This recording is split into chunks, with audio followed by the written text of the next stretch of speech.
Bienvenue à tous pour cette spéciale, c'est notre histoire en direct du site de Tadourem pour la 30e Foire des Îles à Nengone. Nous sommes avec Pakaloy et Akel Waya pour parler de l'histoire, de l'importance de sa transmission.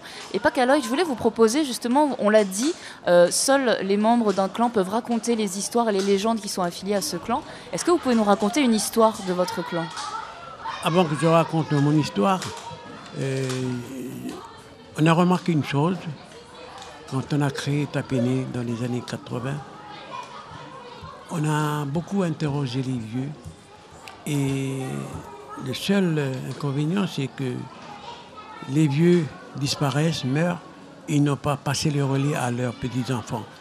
Et ça, c'est très important, parce que c'est un clan qui doit transmettre ça, mais si le clan ne transmet pas à sa famille, il y a le manque. Il y a le trou.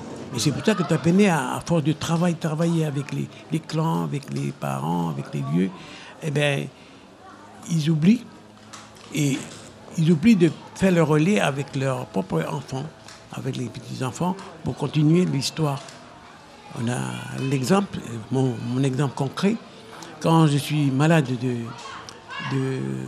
d'avoir la foudre dans ma tête, je suis tombé malade.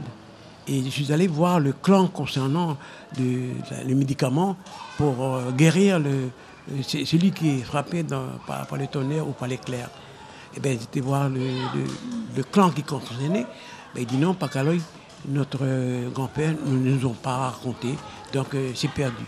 Alors, c'est là que Tapéné avait dit, ah ben là, il faut vite contacter les parents avec leur propre histoire, dans leur sujet, dans leur clan, s'ils peuvent nous transmettre. Pour le moment, jusqu'au moment, c'est encore interdit. Mais on a remarqué que si l'histoire n'est pas racontée, il n'y aura pas cette histoire. L'histoire est morte. Donc, ils nous ont donné, j'ai beaucoup insisté pour qu'ils nous passent sans forcer, quoi.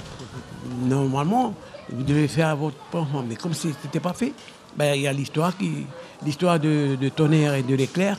Ben, je suis blessé, je suis intervenu pour lui demander les médicaments, les feuilles. Non, le Pakaloy ne nous a pas interdit. C'est pas seulement les légendes, c'est les savoirs traditionnels le savoir traditionnel, hein. La langue, la culture, etc. Quand vous parlez du tonnerre et de l'éclair, qu'est-ce que ça veut dire exactement ? Parce que là, on imagine qu'il y a tout un champ derrière de symboles qui est caché derrière tout ça. Non, on est attrapé par la maladie quand il fait mauvais temps. Il y a l'électricité, il y a tout aujourd'hui. Et il y a un médicament qui existait dans le temps que aujourd'hui, il y a 10 ans que j'étais interrogé les vieux, ben ils ont perdu le médicament. Donc comment il faut faire ? Moi je leur ai demandé, c'est par hasard, ou si vous voulez, si vous ne trouvez pas quelqu'un pour prendre le relais, est-ce que vous pouvez confier à Tapéné qui va garder cette connaissance-là pour pouvoir continuer l'histoire. Et après, elle est écrite, du coup ? Voilà. Est-ce que c'est écrit, du coup ? Ah oui, après, il faut l'écrire. Ça, en tenant compte du monde moderne, il faut l'écrire, parce que les jeunes, maintenant, c'est super. Il faut garder il faut écrire. Parce que les jeunes de génération, ils lisent, ils voient le livre, mais il faut écrire pour compléter les informations. Et puis essayer quand même de conserver l'oralité. Est-ce qu'on peut après redire les contes, en reparler, retransmettre ? Oui. Nous, maintenant, dans l'île de Marais, comme dans les autres îles, dans la Grande Terre, nous on fait des contes de Tapéné. On va partout pour raconter ça. Et on donne l'histoire à tout le monde. Mais c'est permis par les clans. L'histoire que je veux raconter, c'est l'histoire qui existe dans mon clan. Et c'est que les parents de notre clan nous ont donné la permission. Sans la permission, ça n'existe pas, et puis nous, on ne peut pas raconter comme ça. Alors là, c'est permis. Avec Tapéné, vous avez donc créé une bibliothèque, des archives finalement d'histoire, etc. Et bien, est-ce qu'on peut ouvrir cette bibliothèque et est-ce que vous pouvez aujourd'hui nous écrire, nous raconter ces histoires, s'il vous plaît ? C'est en vue d'accomplir ça. Eh bien, et pour le moment, on est encore dans le... C'est écrit, c'est même dans les provinces, on a des brochures pour raconter des histoires, des légendes, mais pour le moment, il faut écrire maintenant et publier des livres. De quel clan vous venez, Pakaloy ? Clan Tiawidoni, clan Guama, clan Serithuma. Serithuma, ça veut dire le grenier qui donne à manger, vous voyez. Le grenier qu'on a inauguré hier, c'est grâce avec notre clan. Pas seulement notre clan, il y a beaucoup de clans qui concernent travailler la terre.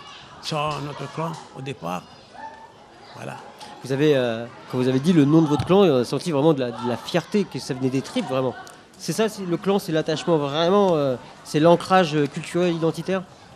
Quand ton gosse naît et meurt, tu as le nombril là, le nombril Ouais. du bébé. C'est un moment qui tient, mais au bout de quelques jours, ça va tomber. Le nombril, là, dans le ventre du bébé, fille ou garçon. Ben, tu prends le nombril et puis tu vas enterrer là où il y a les pieds de bananier, là où tu fais ton champ, parce que ça veut dire qu'il faut apprendre la suite. Ça, ce sont des choses sacrées, puis ce sont des choses qu'on vit avec. Si tu veux faire que ton fils plus tard sera pêcheur, ben, tu prends le nombril et puis tu mets quelque part au bord de mer sur un caillou. Mais pour travailler la terre, il faut mettre dans la terre. Ça, c'est une légende qu'on retrouve aussi, par exemple. C'est pas une légende, C'est une coutume Oui, c'est une pardon, coutume. qu'on retrouve dans la tradition indonésienne aussi, hein, Voilà, enterrer non, mais c'est très bien. le cordon ombilical. C'est des choses qui bien. sont communes entre les peuples aussi, ce respect de Bien cette sûr, ça existe tradition-là. dans les autres cas. Nous, on maintient toujours. Et jusqu'à présent.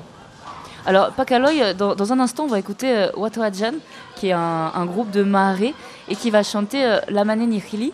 Et ça, c'est un conte, c'est le conte du poulpe et du rat, qui est un conte qu'on connaît à Marais. Est-ce que vous pouvez nous le raconter?